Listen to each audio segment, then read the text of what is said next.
খুবই ভালো আছেন। তো আজকের একটা জিনিস দেখাতে চলেছি, ধানের জিঙ্কের অভাবে কি সমস্যা হয়। জিঙ্ক একটা গুরুত্বপূর্ণ খাবার ধান গাছের জন্য।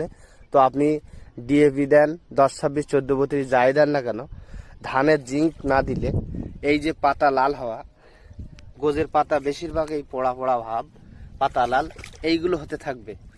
আর জিঙ্ক দিলে কি হবে, নতুন পাশকাঠি গজাবে, সাদা শিকড় দেবে, আর ধান গাছের গোছগুলো বেশি হবে, অর্থাৎ কুশি বেশি হবে।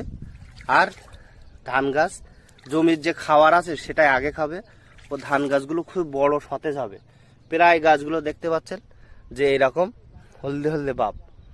তো জিঙ্কের অভাবে এই হলদে ভাব কাটাতে গেলে অবশ্যই আজকেই বাজার থেকে সিনজেন্টা কোম্পানির অথবা জেইউ কোম্পানির ইকোম্যাক্সি অথবা সাপেক্সের বাহার দানা, জাদু দানা অবশ্যই দিতে ভুলবেন না।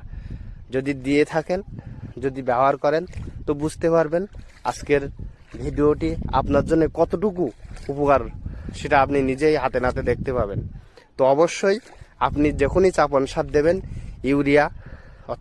ইউরিয়া 500 গ্রাম কাঠাপতি ও 500 গ্রাম ডিএপি, সঙ্গে জিঙ্ক অবশ্যই দিতে ভুল করবেন না। কারণ জিঙ্ক একটা গাছের অত্যন্ত খাবার, যা দ্রুত মাটির খাবারকে তুলতে সাহায্য করে ও গাছের ক্লোরোফিলকে গঠন করে। তো অবশ্যই জিঙ্ক ব্যবহার করবেন বেশি ফলন ও বেশি পাশকাঠির জন্য। আজকে ছিল জিঙ্কের জন্য ধানের সবথেকে বিশেষ ভিডিও।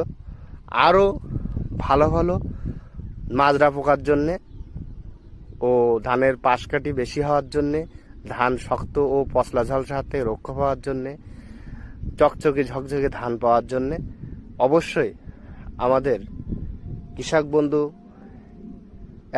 @all ও ইউটিউব আইডি নাম্বার @শরীফুল157, যে কোনো একটা সার্চ করলেই আমাদের ভিডিও পেয়ে যাবেন। তো অবশ্যই সাবস্ক্রাইব করে রাখবেন। ধন্যবাদ।